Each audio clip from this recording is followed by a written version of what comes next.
Lauren, thank you again for joining us, and welcome to everyone in the audience who's tuning in to attend this event, to listen or to watch Lauren and I discuss a little bit about sustainability, in particular in the context of larger enterprises, and in this case in the fashion industry.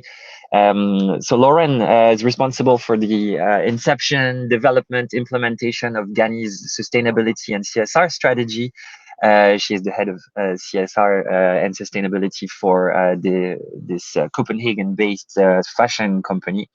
GANNI is one of the sustainable leaders imposing itself in the polluting industry that is fashion as a very responsible company. You guys have an amazing plan, 44 goals for the next 3 years. Or two years remaining, I believe. Maybe we'll get into that a little later.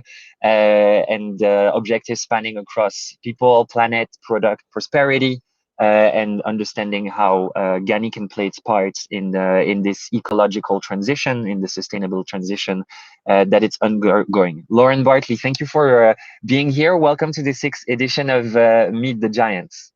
Thank you for having me. It's very exciting. Nice to be here. Thank you so much. So for those joining in for the first time, this event series, this is really about understanding how to steer the climate action conversation within big enterprises who have a lot of levies, a lot of also inertia, and being able to manage all of these possibilities and all of this potential to actually achieve the best possible scenario for the company. So let's just start, Lauren, to learn a little bit more about you. Could you tell us a little bit more about yourself and your journey to actually become what you currently are professionally? How did you come to become the head of sustainability and CSR at GANNI? Yeah, for sure. So I started my career in the fashion industry, and I spent 8 years working for 2 UK high street brands. So they were Oasis and Warehouse, who are unfortunately no longer existing in the same way as they were back then.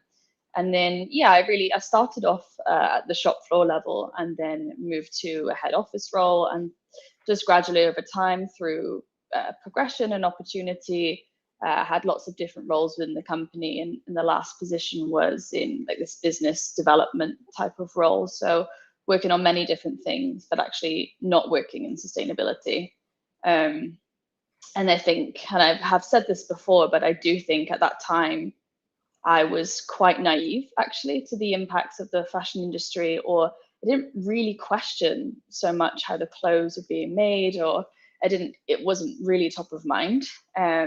And at the same time, after 8 years, I had always wanted to work in fashion, but it was getting to this point where I was feeling like it wasn't very purposeful and not very fulfilling.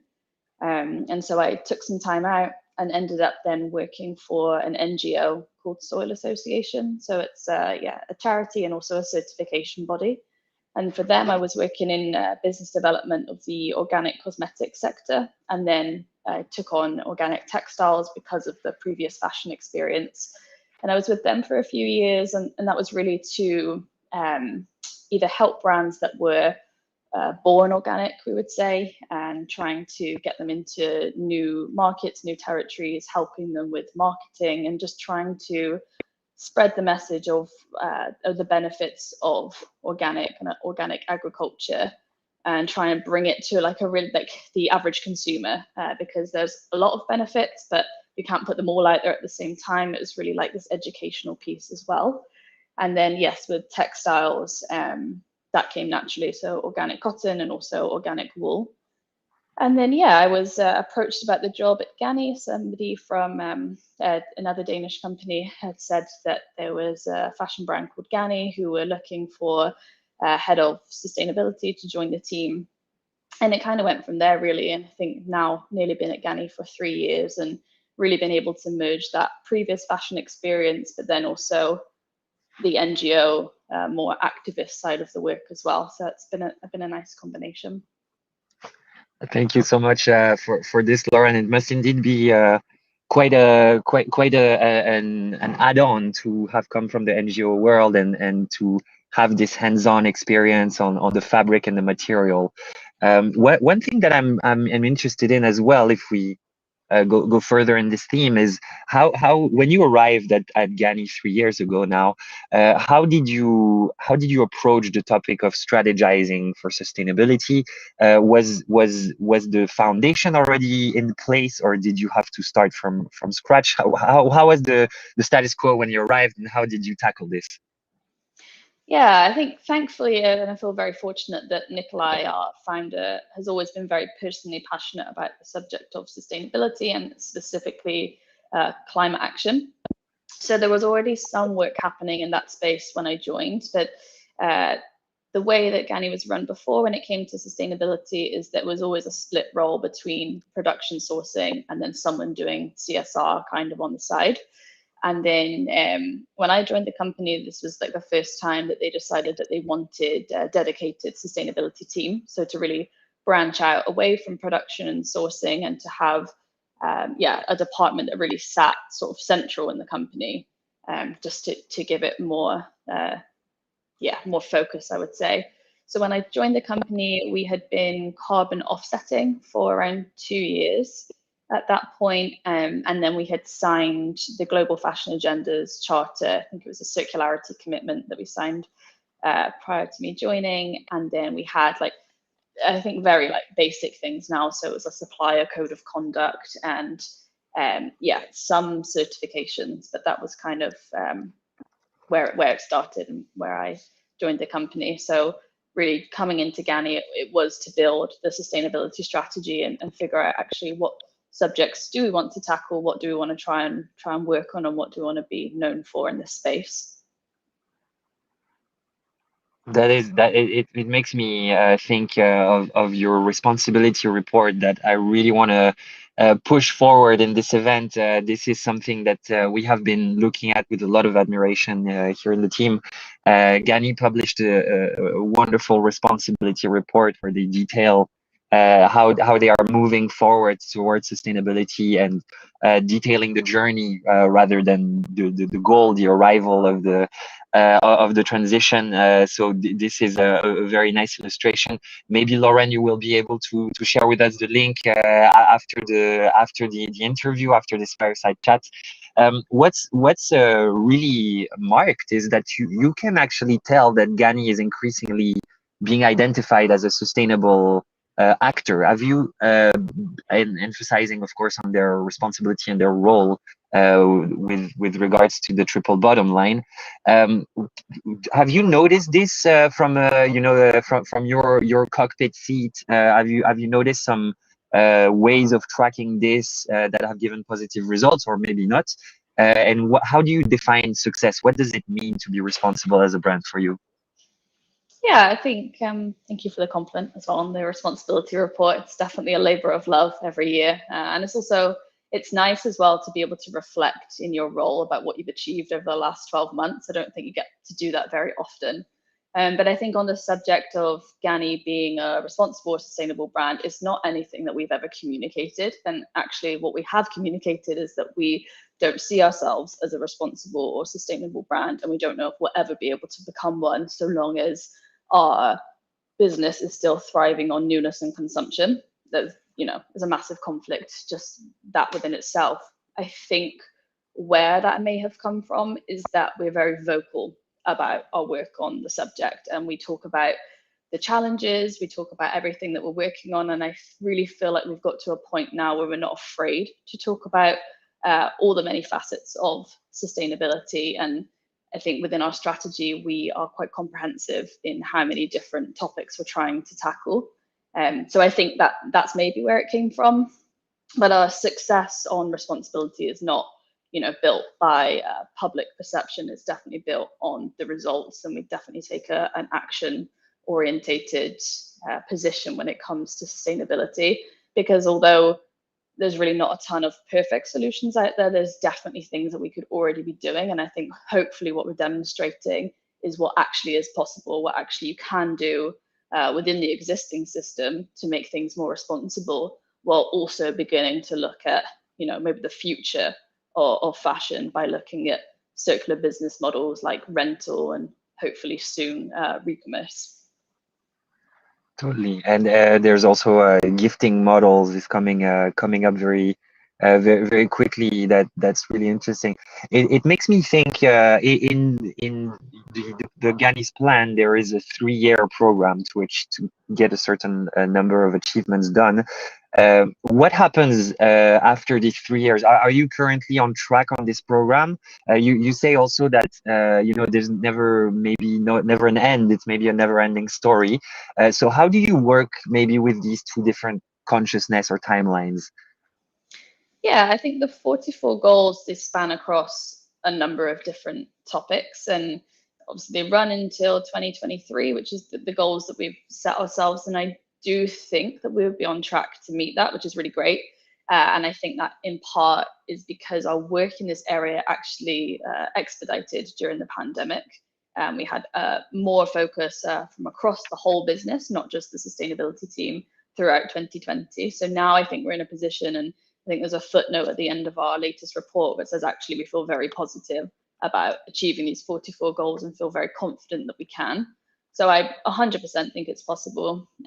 One of our, where we go after 2023, of course, we already know where we still need to make improvements and what areas we need to tackle. But one of the biggest things that we're focusing on right now is becoming a B Corp certified company. So essentially, it's a certification where you commit to not just being in business for profit, but also for people and purpose and planet. So that's really where we see ourselves going. And through an initial self-assessment, we have submitted now our application to become B Corp certified. But even going through that process, it's really highlighted to us like how much work there still is to do. So I think it's very clear for us internally of where the focus is over the next 3, 5, 10 years. Yeah, I think having seen the B Corp process, it is very draconian, and there is a lot of different approach sides to getting this certification. And indeed, it's a very good exercise to realize, what are all of the dimensions of becoming sustainable. Another thing that I think is really great with the B Corp and with your approach is this concept that it's an ongoing journey, and this idea that there's no real moment where you will be arriving and stopping the work. It's a continuous process, continuing improvement process. What How do you use this idea of a journey in your communication strategy? Was one of my questions. How do you make sure that you communicate this journey, and that it serves your communications purposes without going over the top and exposing yourself to accusation, for example, of greenwashing? Are you reflecting on this from GANNI's perspective? Yeah, definitely. And I think one of our biggest things when it comes to talking about this topic is being transparent. So often you may notice we have a dedicated Instagram account called GANNI Lab, which is now a space that we've been able to create to actually share the challenges and also do the education piece as well to our community on how decisions are actually made, and this concept of having informed trade-offs, because often we're trying to make a good decision in one area, but actually maybe it's inherently causing harm in another area. And so then we would be transparent about that, or talking about, for example, the use of pre-consumer textiles versus post-consumer. And of course, we want to get to post-consumer, but it comes down to, availability, durability, testing, all of these things. So the GANNI Lab Instagram account is a good platform for us to communicate that. And so we think, yeah, talking about the journey, there's one thing GANNI talking about the journey and being transparent. There's another thing to bring people on that journey and try and do that education piece at the same time without sounding like we're patronizing people or that we are trying to mislead people in any way or trying to greenwash. So it's definitely like this fine line with the communication. And it's something that we have like many conversations about, trying to find our place in it. I'm sure, and it's a topic that is particularly present in the mind of your consumers as well. I imagine who are increasingly turning to different models as you were describing. How about internally? You mentioned that GANNI's founder is is very close to the topic of sustainability. Do you believe that you need this buy-in from the top level of your company, or do you see an immediate correlation between sustainability and financial performance that proves your point, or how do you navigate this internal world? Yeah, that's a good question. I think a lot of people talk about the internal buying and having that, and I totally think that it's important and that it's needed. And your sustainability strategies are not going to be successful if you have a senior management team that's not bought into the idea, because often with a lot of sustainability initiatives, there's no proof of concept yet, or they don't necessarily have an immediate return on investment. So often it's taking chances, placing bets on certain things, and seeing sustainability in a different way, possibly as future proofing, a moral obligation, and all of these other things. So I think for GANNI, it's never really been an issue. I think we definitely have had senior management buy-in from the get-go, which is obviously helped by Nikolai, but also Andrea, our CEO. That's not so much of an issue for us at all. But I think what people also forget in the conversation is that it's not really just about having senior management buy-in, it's actually having your peers buy-in, because actually you're working with many different departments to make your sustainability strategies successful. And you're probably working with people that have 10, 15 years experience working in the fashion industry, but maybe haven't been in a position that they had worked with sustainability before. And so for us, it's spending a lot of time with our internal teams, and that could be design, production, sourcing, down to marketing, how we communicate the work that we're doing.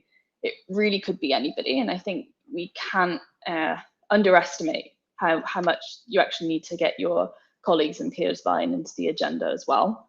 And actually what we found at GANNI is like going through that process and really trying to embed responsibility within the company at GANNI actually makes people like this. It's not potentially the only reason why they work at GANNI, but it's definitely makes their jobs more exciting, and we get the feedback that it makes them feel like they're a part of something bigger or something more than just working in fashion.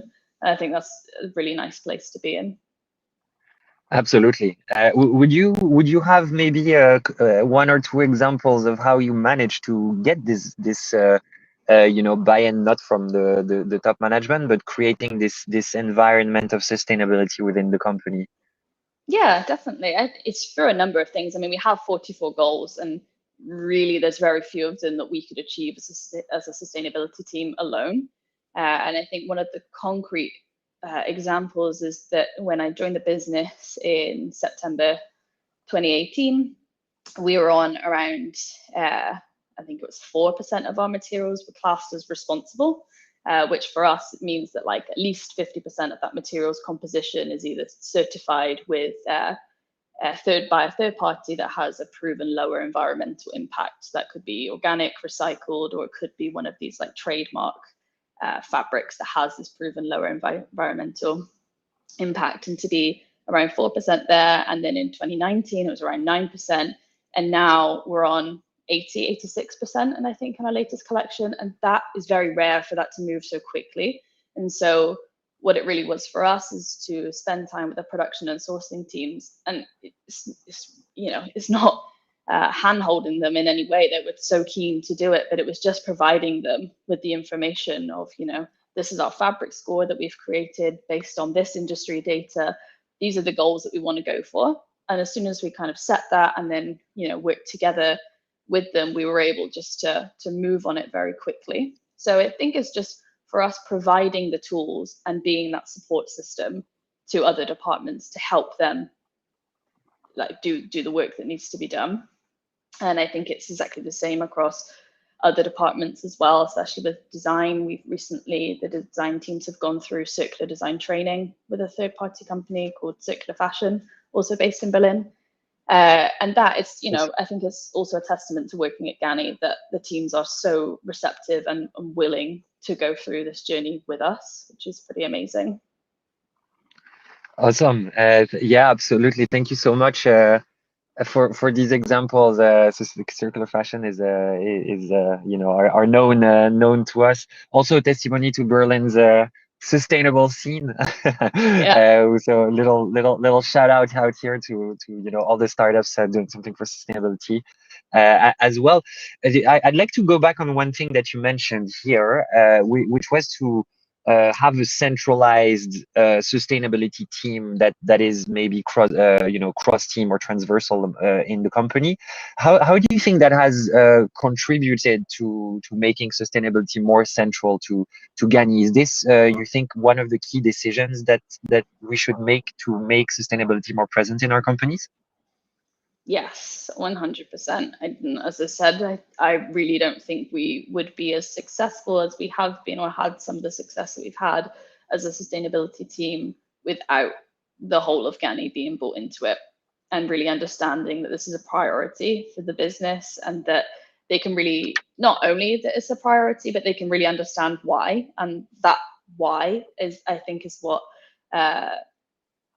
us as a team have spent a lot of time on to really, it's monthly webinars, it's presentation after presentation, stand-ups. It could be really anything, just to keep raising that knowledge level, keep raising the awareness. And I think actually it's interesting when our marketing and comms team then go out to speak to other companies. It's really interesting how much sometimes our teams also know about sustainability in comparison to like maybe their counterparts in other companies. The knowledge level is definitely a little bit higher sometimes, which is great. And that's also what we're going to keep pushing for, of course. And this would create a very virtuous circle. The more you know, the more you're involved, and the more you have also actions popping up, outside of even the top-down control, I imagine, which must be really exciting for you. One of the questions that just came up in one of our chats, one of our Q&A chats, why is GANNI calling itself a responsible brand rather than a sustainable brand? Have you given some thought to this semantics? I'm sure you have. Would you be able to enlighten the audience on this? Yes, of course. So now we think that the term sustainability is very vague.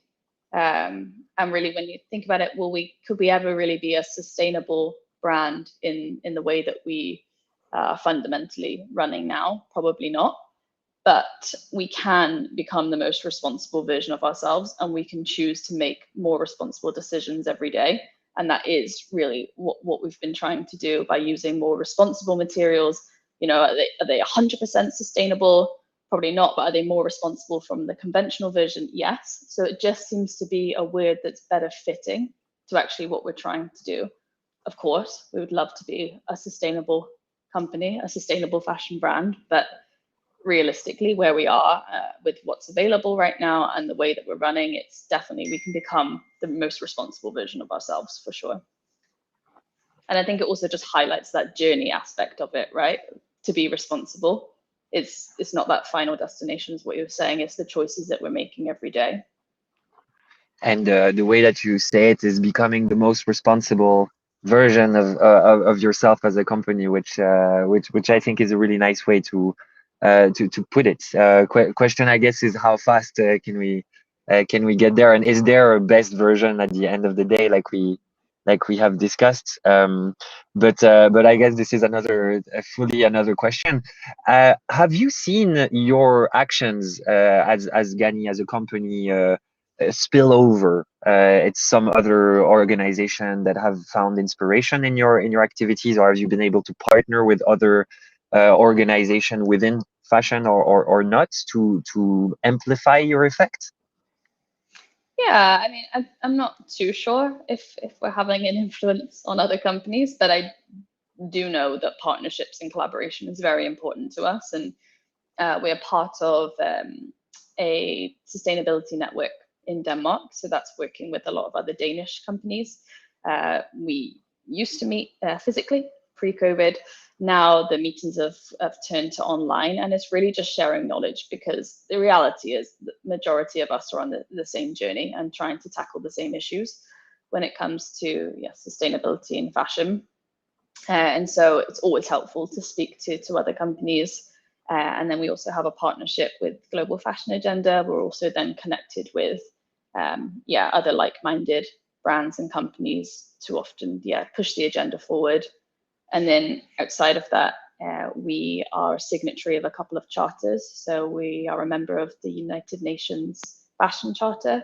So it's a fashion charter with around 80 members. So that's companies that are working within the fashion industry, but also interested in decarbonizing the industry. And then we have another charter for plastics, which is the Ellen MacArthur Foundation. It's the New Plastics Economy, again, with not just the fashion industry, but many organizations trying to tackle the issue of single-use plastics. So it's really important for us because ultimately we're still a relatively small company, classed as an SME, even though I think sometimes people think we're bigger than what we are. It's really important for us to have collaboration and partnerships within the industry, and also to have these third parties that facilitate those conversations between brands. Absolutely. I'm curious to know if you have been partnering also on the local level with the governments, for example, the city of Copenhagen, or for example, the state of Denmark. Have you felt some support from these actors as well? Have you actively outreach to them as well? Yeah, I think Nikolai, our founder, also sits on a committee that's looking specifically at textile recycling, because now all EU countries need to have a textile recycling setup in place by 2025. And Denmark, or Copenhagen as a city, has targeted themselves to achieve that by 2022, which is very ambitious. So Nikolai himself is a part of that. And then also recently we have been more engaged on a policy level and getting involved in EU conversations around textile legislation, specifically with that SME lens of things, because I think often when these conversations are taking place, they're either taking place without fashion brands in attendance, or if they are, it's typically very large companies, and the majority of the fashion space is SMEs. So that's the voice that really needs to be heard also in the conversation. Absolutely, and to manage the network effects as well is definitely something something that's absolutely key. And kudos, I guess, to Nikolai to also push on that political agenda side. We as Plan A, we are looking to participate to the COP, the Conference of Parties, that is upcoming. And this is one of many forums that allows governmental, non-governmental, private actors to come up with a system that will work for everyone. So this is, I think, a really interesting aspect of it. We have from another angle, but I think a question that is somehow related by Tom from LinkedIn. Lauren, is it possible to make less environmentally damaging clothing affordable for more consumer? Typically, this stuff is too expensive for many people. Do you find some truth in this statement? And are you acting towards making sustainable fashion accessible as well to the population in general? Yeah, it's definitely a conversation that we have often. So what we've been able to do is, actually, for the majority, we've managed to switch a lot of our clothing, that 80% that I'm talking about, that's either like organic cotton, recycled polyester, recycled nylon, lensing, eco-vero viscose.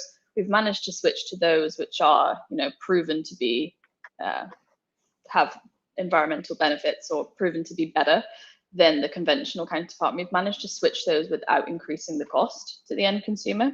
So there is some of the cost that we have absorbed in that, but there's others that actually, really the way that the market's going, the price difference is not that much.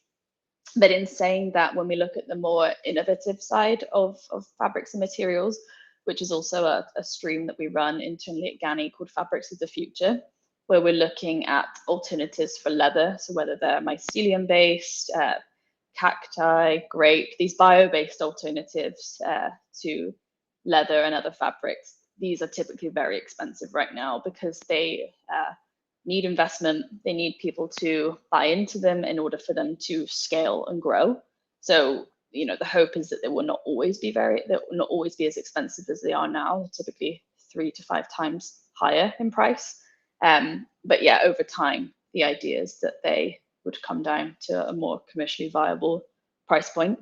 And it's also the same for like fiber to fiber recycling, for example, which is definitely something that we're very excited about and really do see as the future.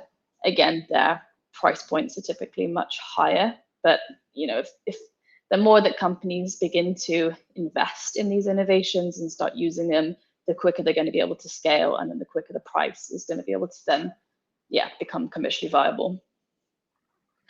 That takes me to the reflection a bit more largely on the fashion industry, which is often criticized. I'm sure much of the audience has heard these terrible numbers that the fashion industry is a more polluting industry than many others that instinctively we would say are more polluting. Do you think that these initiatives that you mentioned, for example, in these new strategies such as fiber to fiber circular economy, can we take global fashion to be part of the solution rather than a part of the problem? Do you have these objectives in view, and do you think that we can reach it? Yeah, 100%. I think you just need to look at the amount of innovation and startups in this space. I do think in order for them to be successful, they also need some level of governmental support, some help there financially, and then maybe also taxation for the more normal, conventional way of doing fashion and producing fashion right now. I don't know if we'll fully get there with companies managing this agenda or fashion brands managing this agenda alone, especially as it's very optional for a fashion brand to work on sustainability right now. And you often see the same brands that are operating this space or really trying to do something, and there's still a massive percentage of fashion brands that are not tackling the sustainability agenda, or potentially not at an ambitious level. And I think that is also where government can really support to legislation, regulation, and all those sorts of things. So of course, I think it's possible, but not without that type of governmental support.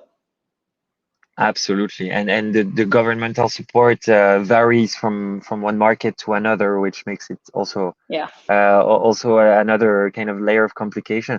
Do you have to operate on this topic of geography on different legislation regarding the sustainability performance of the company GANNI, or because there are no regulations, it's up to you to choose one way to do it? Yeah, exactly, because the absence of legislation, which I do think is definitely changing, with the textile recycling legislation that's been put in. We know that there's a lot of bills around greenwashing legislation, especially in the EU. Certain types of single-use plastics have also been banned, and also like mandatory human rights due diligence. So I think things are definitely changing, especially at an EU level. But right now, there's nothing that not anything that GANNI needs to consider right now, which is, I guess, unfortunate.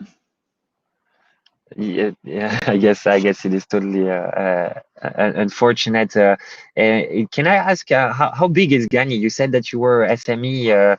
I don't think for very long you will remain the SME in the coming years. That do you know if that is going to expose you to more regulations, or do you know that it's not going to expose you to more regulation? I don't believe it's going to be exposing us to more regulation. I know there's some specifics that are actually in Germany. There are some around recycling and the way that companies then operate in Germany, for example. And there's a certain with the US, but no, not massively, and not when it comes to sustainability, not anything substantial. Does that make you optimistic for the future, Lauren? You said that you had this vision already. Do you think we'll get to see that vision and wear clothing that is really sustainable or very responsible, at least? I mean, I hope so. I think so. I mean, that's what drives me to get up and go to work every day. I think through working in a sustainability role, you're definitely exposed to, a lot of the negativity. But actually, the plus side of it is if you're working in a sustainability role, you actually have the choice and the opportunity to make positive change. in the work that you're doing. And I think at GANNI, we've managed to make a lot of positive change, albeit some of these things are very small, and maybe in the grander scheme of things, it would be quite insignificant and not have, an incremental impact, but it's still doing something. And I think even being specifically in this role for nearly 3 years, how it's actually changed over that time, and how many new startups and companies have really come out, and how many new innovations there are, and the brands now, all different types of brands adopting these new material innovations or the new partnerships or new multi-stakeholder initiatives. All of these things are really becoming very prominent, and I think that makes me very hopeful for the future, for sure. And another way to ask also is if you had all the power and all the tools at your hand globally for fashion wise, what would you change in this industry first? What would be your first kind of action if you could play this role? It's a good one. That's a very good question. I think we need to level the playing field. I think the fact that it's optional for fashion brands to be able to participate in the sustainability agenda is very problematic. And then I also think it's, regulation, taxation, and all of these things. I think we do need government intervention. So I think the first thing I would probably do is to make this agenda mandatory for any fashion company operating in this space. And then secondly, I think one of the biggest problems that we sometimes face is the lack of data and research.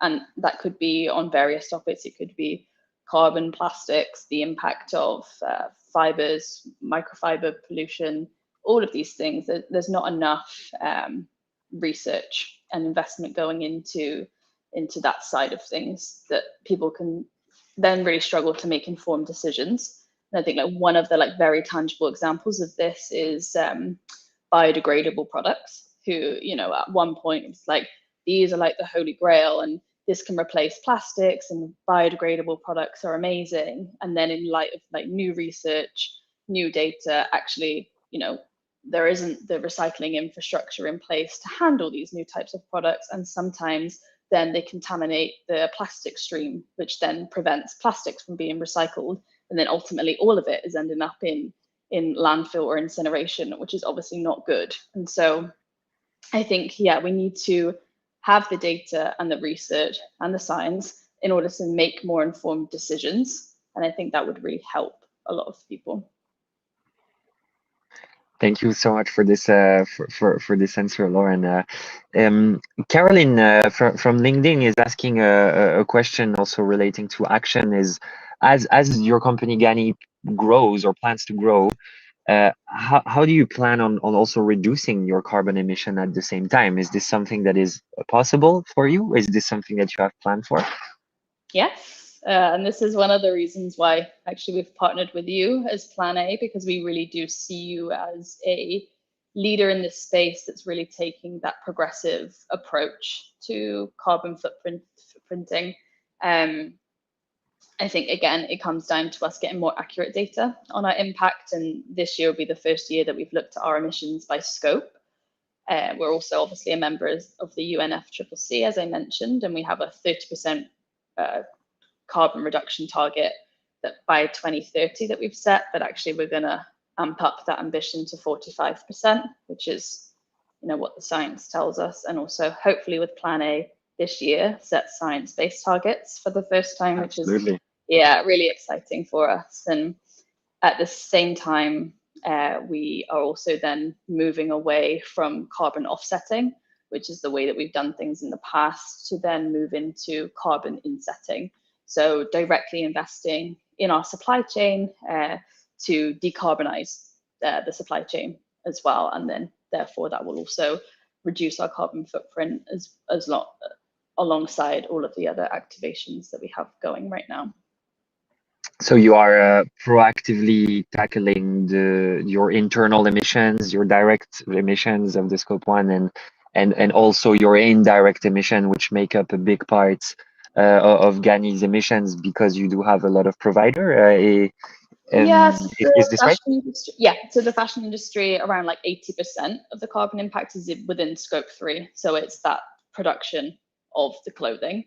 So in order for us to reduce that, there's a number of things. It comes to first supply chain traceability, so actually understanding the geographical makeup of our supply chain, who, you know, more often brands have that level of knowledge on tier one, so that manufacturing stage, because that's who we have a contractual relationship with, but you don't often get a ton of visibility like further down the supply chain, which is the first thing that we've been trying to tackle.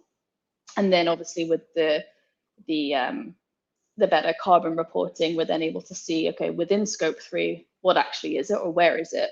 And so then by doing that, we can then see geographically what makes the most sense to start the decarbonization strategy within the supply chain. So, you know, that's also getting data from our suppliers, if they're running off coal, for example. And maybe one of the biggest things that we can do is switch our suppliers or help them financially switch to renewable energy and renewable electricity. Those sorts of things will have like a really big impact to GANNI's overall carbon emissions. And again, we have this notion of network, and it's reducing the emissions of a system almost more than your own emissions. Regarding the availability of data, I'm curious to know if there's a particular reason why you chose to go with the scopes of emissions, so the the greenhouse gas protocol way of measuring. Do you also use other frameworks such as ESG ratings or other ratings? How have you decided this? Yeah, I think a lot of it comes from the charters that we sign. So by being a part of the United Nations Charter on Climate Action, we're definitely guided by experts. Again, because of the size of GANNI, we don't have the capacity to have internal teams that are experts on these specific subjects. So it's better for us to then partner with industry experts. And so being part of this charter, we're definitely then advised by the UN on what they're suggesting, and then now obviously advised by you as experts in carbon. So like that's one way of tackling it, and then we take that approach across other areas too.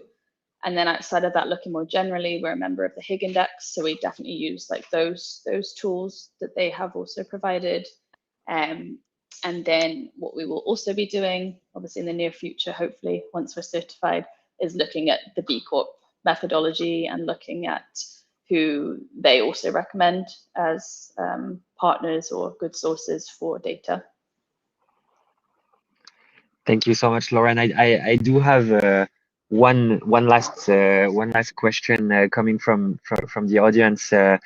Is so how are you going to be able to involve the entire company in the process? So we have discussed this briefly on the engagement side of things. Are you able to make each of your team members feel that they're contributing to this common goal, or is this more of a top-down decision, such as switching for one provider to another of electricity, for example? Mm-hmm. I think it kind of goes both ways, so top down, but also bottom up. I think we have teams that are very invested in our sustainability strategy, and really what's happened over time is that the sustainability agenda has now become part of the brand and part of the brand story, actually. So that definitely helps. Also going through the B Corp journey, we had 21 different people, and that was 13 departments that were involved in that process of B Corp certification, and then having their own tasks to action on, and really seeing like, actually probably for the first time within my work and my daily tasks in my department, this is actually how I can contribute to the sustainability agenda, which is amazing. But then other like more concrete things that we're doing is setting KPIs by department. So department heads within GANNI have a specific responsibility KPI set at the beginning of each year, which is something that we've implemented. And now we're also looking at this concept of bridge roles, which is people that have a proportion of their time spent on responsibility, but they don't necessarily sit within the responsibility team, which is a new concept for us, because ultimately to be a responsible brand at GANNI, success for us looks like embedding that within the whole company, that it becomes a very natural part of the way that we do business and our operation. And if we continue on this agenda and we grow the responsibility team by, double the size, or 10, 15 people, and add them to responsibility team, that's kind of perceived as a failure, because then we're not actually successfully embedding this mindset. We're just adding more people into a team instead of actually investing that time in the people that can actually really make a huge difference within GANNI and really change things at an operational level. So I'd say lots of different things happen: KPIs, incentives, training, education, investment in all of those things as well. It's not like a one size fits all approach. Thanks so much, Lauren. Do you have time for one more question that just came up from our audience? Yes, of course. So it comes from Chi Chan, who's asking, for SMEs with limited resources, what do you think should be the top 3 priorities to focus on when it comes to sustainability? Yeah, I think, well, if you look back at when I joined GANNI, I was the first person hired into the team. And so it's definitely a solo project, only for like 4 or 5 months before I was allowed to hire into the team. But ultimately, the way that we approached it, first of all, was to look at the Sustainable Development Goals, because these are global goals to reach until 2030. And so that provides a very easy framework that's very accessible, that you don't have to be a member of anything to access. And so, what we did is look at that and then have this conversation with the leadership team of, if you looked at these 17 goals, what makes the most sense for GANNI as a business? Because it needs to make sense to the way, your values, the way that the company is, the culture, all of those things needs to make sense. It can't be something that's just on the side, otherwise it's never going to integrate itself. And for GANNI, they had been talking for a while around gender equality, women empowerment, for example. So gender equality is a goal of the SDGs. So it's like, okay, that makes perfect sense. We knew that we were doing the carbon offsetting, so climate action is also another goal, also made a lot of sense. And then because of the way that the fashion industry is, the goal of responsible consumption and production made a lot of sense to the industry. So we chose those 3 goals, and not any more than those 3 goals. And then that was the framework to, okay, if we're going to tackle these 3 subjects, then what is it? What do we need to do? And then it was, signing charters, networking, then all these other things kind of came about. So I think that's definitely one way to approach it, especially if you're trying to embed this agenda within your company. The other way that you could possibly do it is look at where you can have the most impact. So if it's the fashion industry that you're working in, then definitely there's a lot of impact within the fabrics and the materials that you're using. And you can make a ton of impact just by switching those. And now I would say for the way that it's running at a relatively low cost, you could actually do that these days, which is great. I hope that was helpful. Yeah, I'm sure it was very, very inspiring for me as well.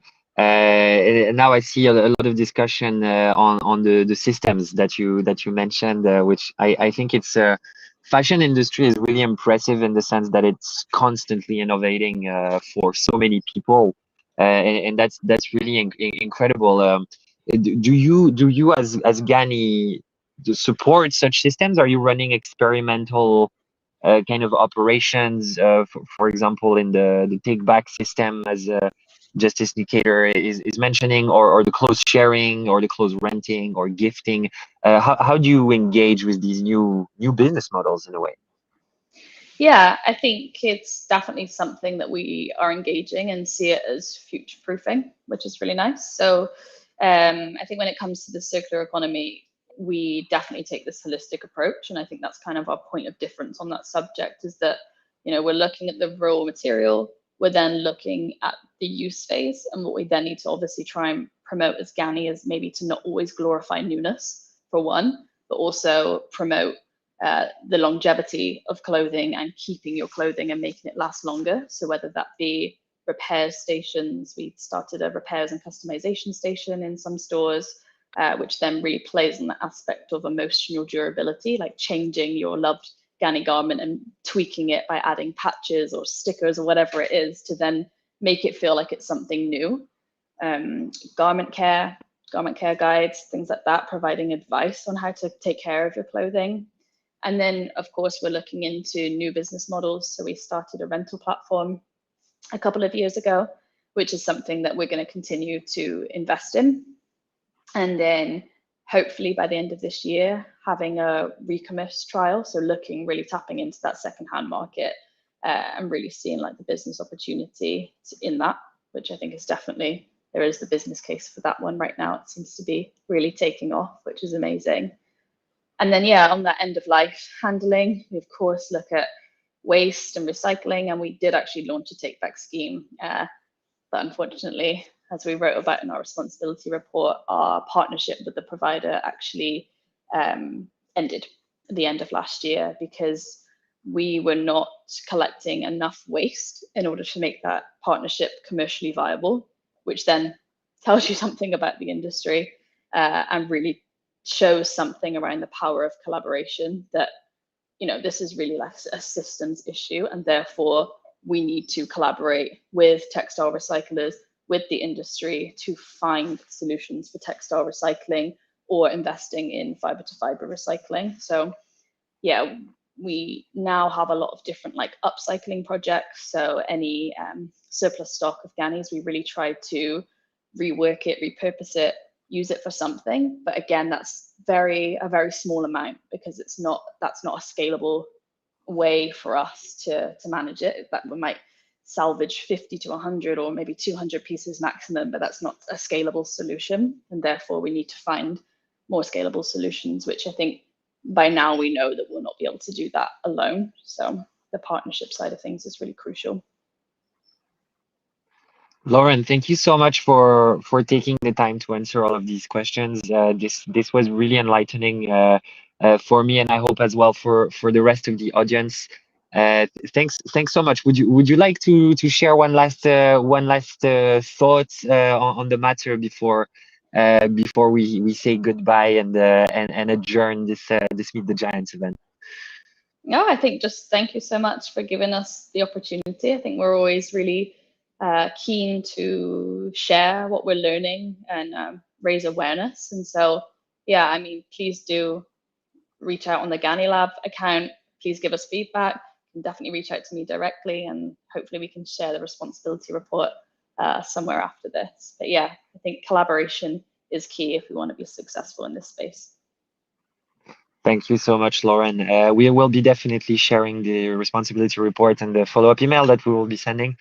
Great. And please, everyone who is following, go check also the GANNI Lab Instagram account, which is really awesome. We really love what you do there. Thank you so much, and we remain very close together to keep on making the fashion industry a more sustainable one, a more responsible one, helping GANNI help the rest of the industry also do this. Thank you again. Have a wonderful evening wherever you are on the globe, and stay tuned for next events on the Plan A channels, as we run the Meet the Giant event every month. And so we have every month new brilliant speakers like Lauren, who can come and share with us how they do sustainability and how they steer this conversation. On behalf of Plan A, have a wonderful evening, everyone. Thank you so much. Thanks. Bye-bye. Bye.